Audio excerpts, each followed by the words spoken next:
नमस्कार दोस्तों, स्वागत है आपका एक बार फिर से मेरे चैनल द बुधा ब्रेन में। दोस्तों, इस समय मैं आपके सामने जो शीर्षक लेके आया हूँ, उस शीर्षक को मैंने लिया है भगवान बुद्ध और उनका धम्म ग्रंथ से, जो कि डॉक्टर भीमराव अंबेडकर द्वारा लिखित है। दोस्तों, पिछले वीडियो में हमने देखा कि कैसे सिद्धार्थ गौतम बुद्ध का जन्म होता है। आज की इस वीडियो में हम उसके आगे चर्चा करेंगे।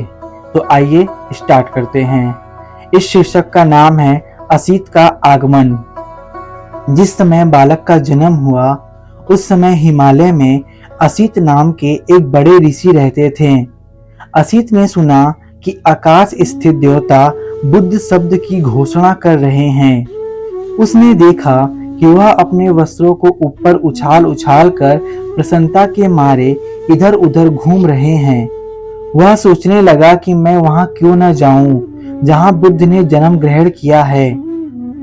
जब असित ऋषि ने समस्त जम्बू द्वीप पर अपनी दिव्य दृष्टि डाली, तो देखा कि शुद्धोधन के घर में एक दिव्य बालक ने जन्म ग्रहण किया है, और देवताओं की भी इतनी अधिक प्रसन्नता का यही एकमात्र कारण है। इसलिए वह महान ऋषि असित अपने भांजे नानक के साथ शुद्धोधन के घर आए और उसके महल के द्वार पर खड़े हुए। अब असित ऋषि ने देखा कि शुद्धोधन के द्वार पर लाखों आदमियों की भीड़ एकत्रित है। वह द्वारपाल के पास गए और कहा, अरे जाकर राजा से कहो कि दरवाजे पर एक ऋषि खड़े हुए हैं। द्वारपाल राजा के पास गया और हाथ जोड़कर विनती की, राजन, द्वार पर एक वृद्ध ऋषि पधारे हैं और आपसे भेंट करना चाहते हैं। राजा ने ऋषि के बैठने के लिए आसन की व्यवस्था की और द्वारपाल को कहा, ऋषि को अंदर आने दो। महल के बाहर आकर द्वारपाल ने असित से कहा, कृपया भीतर पधारें। असित राजा के सामने उपस्थित हुए, उसे खड़े होकर आशीर्वाद दिया। राजन, आपकी जय हो। राजन, आपकी जय हो। आप चिरकाल तक जिएं और अपने राज्य पर धर्मानुसार शासन करें।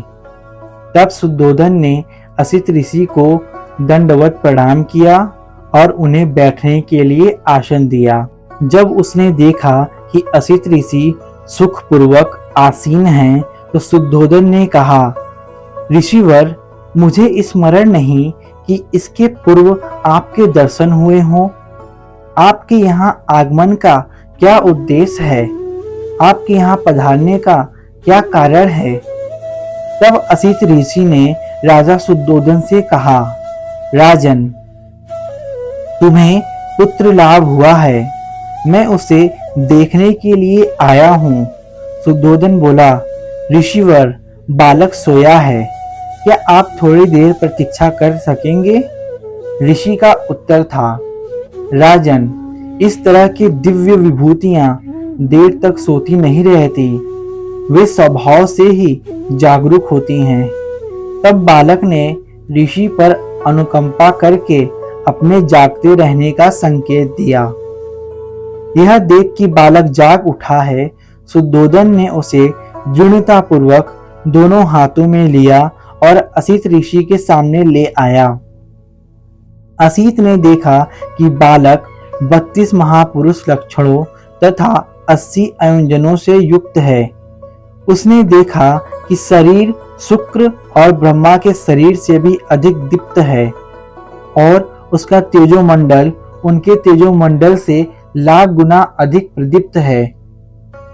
उसके मुख से तुरंत निकला, निसंदेह यह अद्भुत पुरुष है। वे अपने आसन से उठे, दोनों हाथ जोड़े, उसके पैरों पर गिर पड़े। उन्होंने बालक की परिक्रमा की और उसे अपने हाथों में लेकर विचार मग्न हो गए। असित ऋषि पुरानी भविष्यवाणी से परिचित थे कि जिसके शरीर में गौतम ही की तरह ही 32 महापुरुष लक्षण होंगे, वह इन दो गतियों में से किसी एक गति को निश्चित रूप से प्राप्त होगा। किसी तीसरी गति को नहीं। यदि वह गृहस्थ रहा तो वह चक्रवर्ती नरेश होगा, लेकिन यदि वह ग्रह त्याग कर प्रवज्जित हो जाएगा तो वह सम्यक संबुद्ध होगा। असित ऋषि को निश्चय था कि यह बालक गृहस्थ तो नहीं बनेगा।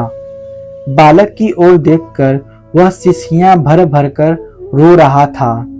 शुद्धोदन ने देखा कि असित ऋषि सिसकियां भर भर के रो रहे हैं। उसे इस प्रकार रोता देख शुद्धोदन के रोंगटे खड़े हो गए। उसने असित ऋषि से पूछा, ऋषिवर, आप इस प्रकार क्यों रो रहे हैं? आंसू क्यों बहा रहे हैं? ठंडी सांसें क्यों ले रहे हैं? मैं तो समझता हूं कि बालक का भविष्य अच्छा है।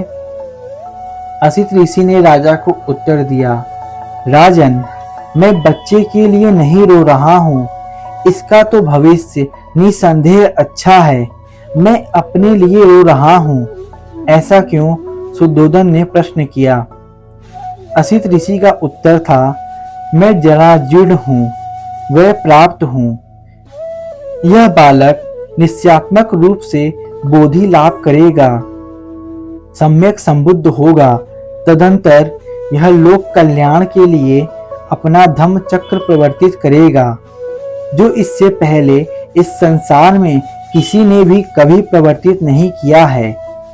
जिस श्रेष्ठ जीवन की, जिस धर्म की वह घोषणा करेगा, वह आदि में कल्याणकारी होगा, मध्य में कल्याणकारी होगा और अंत में कल्याणकारी होगा। वह अर्थ तथा व्यंजन की दृष्टि में निर्दोष होगा। वह परिशुद्ध होगा, वह परिपूर्ण होगा। जिस प्रकार राजन कभी कहीं इस संसार में उद्मर पुष्प होता है, उसी प्रकार अनंत युगों के अनंतर इस संसार में कहीं बुद्धत्व होता है। कहीं कहीं बहुत युगों के बाद ही ऐसे महापुरुष जन्म लेते हैं। राजन, इसी प्रकार निश्चय से यह बालक बोधि लाभ करेगा, सम्यक संबुद्ध होगा और तदंतर अनंत प्राणियों को इस दुखमय सागर के पार ले जाकर सुखी करेगा।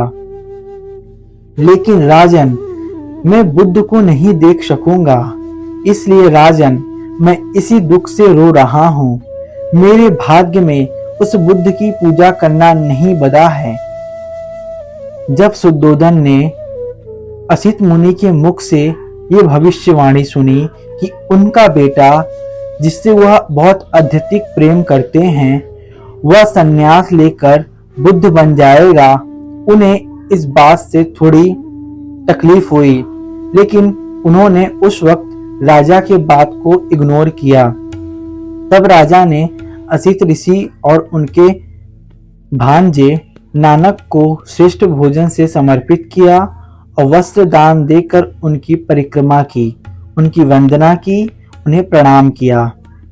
तब असित ने अपने भांजे नानक को कहा, नरदत्त, जब कभी तुम्हें यह सुनने को मिले कि यह बालक बुद्ध हो गया है, तो जाकर इसकी शरण ग्रहण कर लेना।